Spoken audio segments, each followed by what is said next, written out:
مسیح میں آپ سب کو سلام. Welcome to my channel knowing Jesus.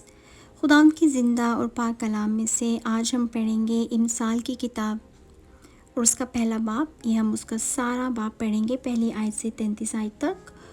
اور ایکچولی میں اب یہ کروں گی کہ اب جیسے میں امثال کا یہ پہلا باب پڑھ رہی ہوں تو میں ایک ترتیب سے چلوں گی. اس کے بعد میں اس کا دوسرا باب پڑھوں گی. یہ نہیں کہ کوئی بھی رینڈم باب میں پڑھنا شروع کر دوں. نہیں, ابھی میں نے امثال شروع کیا تو امثال کو میں ایسے پہلے باب سے اس کے بعد دوسرے تیسرے ایسے اس کو ترتیب سے میں پڑھوں گی. اور دوسری بات یہ ہے کہ یہ جو چینل میں نے شروع کیا ہے یہ میں نے اس لیے بھی شروع کیا تھا کہ کچھ ایسے لوگوں کو میں جانتی ہوں جن کو اردو پڑھنی نہیں آتی اور ان کا بہت شوق ہے کہ وہ بائبل پڑھ سکیں. تو میرے ایک ایسے دوست ہیں وہ کسی کے گھر جا کے ان کے لیے بائبل پڑھتے ہیں. تو اس لیے میں نے کہا کہ یہ ایزی ہے کہ جن کو بائبل نہیں پڑھنی آتی, اردو نہیں آتی, ایٹ لیسٹ وہ خدا کا کلام سن سکتے ہیں اور خدا کا کلام ہر انسان تک پہنچے.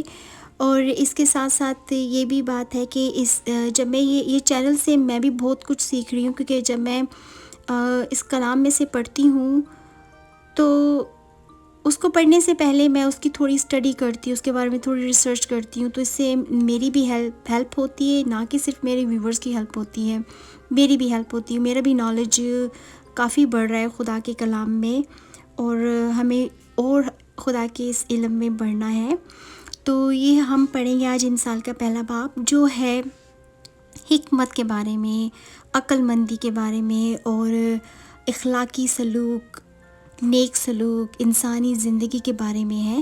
تو اس کا ہم پہلا باب پڑھیں گے. اور یہ صرف جوان لوگوں کے لیے نہیں ہے کہ یوتھ کے لیے نہیں ہے, یہ سب کے لیے ایڈلٹ اور کیا بزرگ کیا مڈل ایج, یہ کلام سب کے لیے, اسپیشلی امثال کیونکہ اس میں حکمت ہے, اس میں عقل مندی کی باتیں ہیں اور تربیت ہے کہ ہمیں کیسے اپنی لائف گزارنی ہے, ہمیں کیا کرنا ہے, حکموں پہ عمل سب ہے اس میں.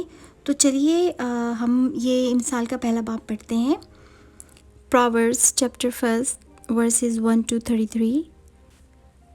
اسرائیل کے بادشاہ سلیمان بن داؤد کی امثال حکمت اور تربیت حاصل کرنے اور فہم کی باتوں کا امتیاز کرنے کے لیے عقل مندی اور صداقت اور عدل اور راستے میں تربیت حاصل کرنے کے لیے سادہ دلوں کو ہوشیاری, جوان کو علم اور تمیز بخشنے کے لیے, تاکہ دانا آدمی سن کر علم میں ترقی کرے اور فہیم آدمی درست مشورت تک پہنچے, جس سے مثل اور تمثیل کو, دناؤں کی باتوں اور ان کے موموں کو سمجھ سکے.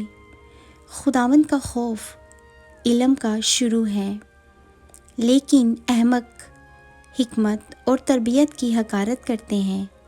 اے میرے بیٹے, اپنے باپ کی تربیت پر کان لگا اور اپنی ماں کی تعلیم کو ترک نہ کر, کیونکہ وہ تیرے سر کے لیے زینت کا صحرا اور تیرے گلے کے لیے توق ہوں گی. اے میرے بیٹے, اگر گناہ گار تجھے پھسلائیں تو رضامند نہ ہونا. اگر وہ کہیں ہمارے ساتھ چل, ہم خون کرنے کے لیے طاق میں بیٹھیں اور چھپ کر بے گناہ کے لیے ناحق گھات لگائیں, ہم ان کو اس طرح جیتا اور سموچا نگل جائیں جس طرح پتال مردوں کو نگل جاتا ہے. ہم کو ہر قسم کا نفیس مال ملے گا, ہم اپنے گھروں کو لوٹ سے بھر لیں گے.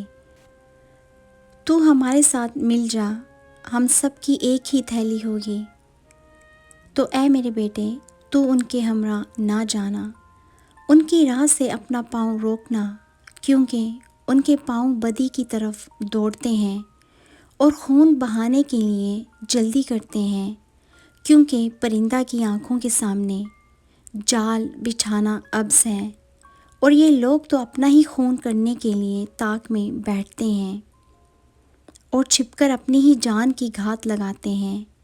نفع کے لالچی کی راہیں ایسی ہی ہیں, ایسا نفع اس کی جان لے کر ہی چھوڑتا ہے. حکمت کوچہ میں زور سے پکارتی ہے, وہ راستوں میں اپنی آواز بلند کرتی ہے.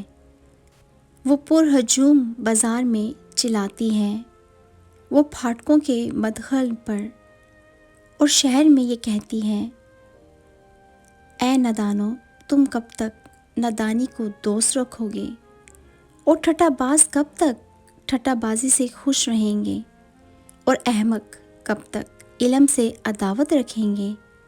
تم میری ملامت کو سن کر باز آؤ، دیکھو میں اپنی روح تم پر انڈیلوں گی، میں تم کو اپنی باتیں بتاؤں گی، چونکہ میں نے بلایا اور تم نے انکار کیا، میں نے ہاتھ پھیلایا اور کسی نے خیال نہ کیا، بلکہ تم نے میری تمام مشورت کو ناچیز جانا اور میری ملامت کی بے قدری کی، اس لیے میں بھی تمہاری مصیبت کے دن ہنسوں گی، اور جب تم پر دہشت چھا جائے گی تو ٹھٹا ماروں گی، یعنی جب دہشت طوفان کی طرح آ پڑے گی اور آفت بگولے کی طرح تم کو آ لے گی، جب مصیبت اور جان کنی تم پر ٹوٹ پڑے گی، تب وہ مجھے پکاریں گے لیکن میں جواب نہ دوں گی، اور دل و جان سے مجھے ڈھونڈیں گے پر نہ پائیں گے، اس لیے کہ انہوں نے علم سے عداوت رکھی اور خداوند کے خوف کو اختیار نہ کیا۔ انہوں نے میری تمام مشورت کی بے قدری کی اور میری ملامت کو حقیر جانا، پس وہ اپنی ہی روش کا پھل کھائیں گے اور اپنے ہی منصوبوں سے پیٹ بھریں گے، کیونکہ نادانوں کی برگشتگی ان کو قتل کرے گی اور احمقوں کی فارغالبالی ان کی ہلاکت کا باعث ہوگی، لیکن جو میری سنتا ہے وہ محفوظ ہوگا اور آفت سے نڈر ہو کر اطمینان سے رہے گا۔ آمین۔ Thank you for reading Bible with me. God bless you all. If you like my videos, like, share and subscribe to my channel. اب ہم کو ملیں گے نیکسٹ ویڈیو میں، تب تک کے لیے اپنا خیال رکھیے گا۔ خدا حافظ، بائے بائے۔